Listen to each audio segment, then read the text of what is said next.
Hi guys, this is Bernie in New Jersey coming to you with another Stuff We Like review. Today I wanted to show you a knife that I did a little modification on to make it pretty cool. This is an RTAK-II by our good friends at Ontario Knife Company in the USA. Now, there's probably a lot of you out there who thought, as I did, that the RTAK-II is kind of the redheaded stepchild of the large fixed blade Bowie knife production industry. All right, when you get one of these things brand new, it is big and stupid. And what do I mean? I mean that when you get it, this handle in its original form, it was like holding a 2x4. Okay, it was ridiculous. These slabs were every bit of 3/8 to a ½ inch thick on each side. I mean, this handle was like, let me see here, it was huge. It was huge.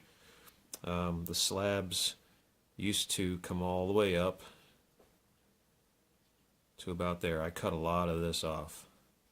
It would come up just below where the RTAK-II stamping is. Okay. So I did a lot of modification to this knife. The one thing that redeemed this knife for me, that made me bother with it, was this rather elegant blade shape. It's not a recurve, but I'll be darned if it isn't almost a recurve. You know, there's just a little bit of a belly in there, but just a nice kind of a drop point shape to it. I had an SA hungless, and I basically gave that away, and I kept this because I wanted to experiment with it, but I also knew that underneath all the unrefined and just thrown together nature of the build, that there was actually a pretty cool knife under there. So this is the RTAK-II, guys. These are made out of 5160. They used to be made out of 1095, but then Ontario was having a lot of trouble with their heat treatments on the 1095 for this knife, and they figured rather than change up their heat treatment procedures, they would simply change to another steel. I have taken this out in the field and played with it, chopping some wood and stuff, and nothing that you would say was really hardcore or anything that was really extensive. But I did play with it out in the woods several times, and it's held up fine. It holds an edge that you can reasonably expect. But I just wanted to go over some of the things that I did to this knife that now makes it one of my favorite big fixed blade carries when I'm going out camping, or when I'm just taking a walk through the woods up here in New Jersey, where most people probably don't realize this, but we have a lot of wilderness up here. And so it pays to have something on you that can come in very handy in whatever situation you may run into. So back to what I did. Well, for any of you who are familiar with the Tops Knives brand, they have what they call a Rocky Mountain tread on a lot of their micarta handles. And so that kind of inspired me to do that same thing here. And essentially, I took the slabs off. I drew out with a pencil where I was going to cut these grooves. I took a grinder with a grinding blade, not a cutting blade, but a little hand grinder, and I made a groove on top of each pencil line. And then I went back through with a round stone grinding bit on a drill, and I just followed the groove of the grinding wheel with the grinding stone, and it came out pretty good. I have to say I'm pleased with how that turned out. I don't know how they do it at Tops or anybody else, but that's the way I did it, and it worked out pretty good. And then after that, I just took some sandpaper, sanded all the way across the surfaces of both of these, right? Evened them up. Very comfortable. The next step was to take these handle pins, which are basically just some big Chicago screws, and I had to shorten them up because I had removed so much material from the slabs that these screws were now simply too long. And basically they consist of 2 screws with a brass nut, round brass nut, that sits down in the middle. And I had to carefully file away on that brass nut, and then one or both screws, depending on how much I needed to gain, shorten up those 2 Chicago screws that would screw into either end of that brass nut. And it took some time. That was all handwork with just a file. But I would say I probably spent a total of an hour to an hour and a half shortening up these handle pins. And it came out really nice. It came out really nice. One thing I had to do, once I was done grooving these handles and sanding them off clean, I had to take a recess bit and drill down in and recess new places for the heads of these screws on both sides. Okay, quick and easy, but you know, that was just another thing to add to the list to make this to do the best job I could on it. So shortened up the screws, did the handles the way I wanted them. Time to reassemble and see what I had. Well, for those of you who have had one of these or have another gripe that I'm sure that you would have is that when this knife comes factory, these slabs do not meet up with this spine very well at all.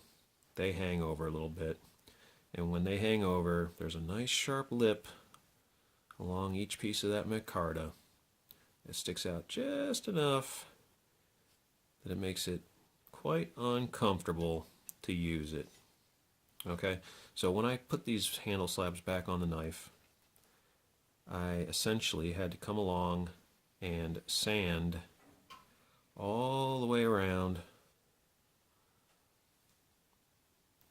and even up the surfaces all the way across. All 3 of these surfaces are now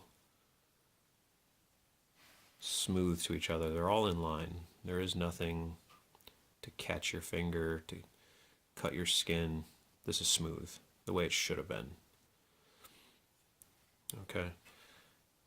Came out good.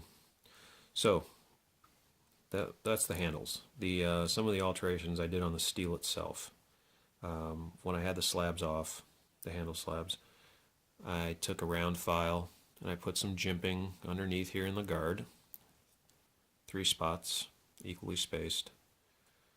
Did the same thing on the back of the spine in 2 different spots. 3 spots, equally spaced. And then up here, I put 1, 2, 3, 4, 5 spots in, equally spaced. I just did this by eye. For the most part, it came out just the way I wanted it to.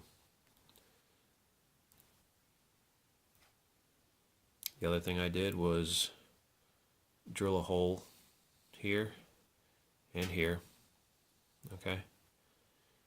And I did that just because I had cut back the micarta so much at this point. I had actually exposed this, and I thought, well, you see so many knives, tactical knives, fixed blades that have these particular spots on the knife steel well drilled out, and you can do a lot of things with that. You can use them to tie to a pole to make a spear, or you could make a nice D guard out of some paracord or what have you, but it just adds a little more to the knife. I think it makes it look a little cooler. All right, So I drilled those out. That was a little hard because this steel is actually kind of a bitch to drill through, I'll be honest. But uh, I managed it. It's fine. Then the last thing I did was to sand off that junky coating that I left it here, and I left it underneath the slabs, and I left it down here on the tang. But man, this coating, just whatever this is, just rubs me the wrong way. I don't like it. I find that I like bare steel. If I'm using this in the kitchen, which I have cut up some veggies with this. Actually, just after I had finished all this work, I had decided to just putz around with it. But can you imagine cutting veggies like a tomato with some kind of a rough, sandy coating on your knife blade? Like, man, that would just get all junked up. You'd have to scrub that knife blade pretty good to get all that food off of it before you could put it away. Well, I just put this on a belt sander. I turned my belt sander upside down, stuck it in a vise with some gloves and some eye protection, and I just started on it with about a 50 grit belt, took it off, took it down, and then kept working my way down through the grits until I came up with a reasonable surface. I'm pretty happy with it. Came out good. And then naturally had to resharpen it. So this knife weighs 1 pound and 3 ounces. 1 pound, 3 ounces. It's about a 3/16 inch thick piece of steel, 5160. The cutting edge measures 9.5 inches, and the overall length is 16 3/8 inches. Okay, the sheath that I have for it, I definitely did not keep the original factory sheath. I went and bought an Aswelk sheath off of eBay. Okay, fits it pretty good. It was built for the original knife, so now that these handles are a little thinner, it still fits fine. It's a little loose because I removed a lot of material here, but it's still much better than the original factory sheath that came with it. And I just did a little bit of custom modification to the clip there to make this a through the belt carry with a little bit of support from this device. But overall, I'm very happy with it now. I think I took a $100 knife, customized the shit out of it, and not saying I increased the value, but I did increase the value to myself. This is now something that I would not be embarrassed to be seen with out on a camping trip with other people. So there you go, guys. There's the my Ontario RTAK 2 custom jobber. Probably all in all, I have about 3 to 4 hours in this knife just to fix it up and make it something that I want to use. All right, hope you enjoyed that. Thanks very much. Take care. God bless you.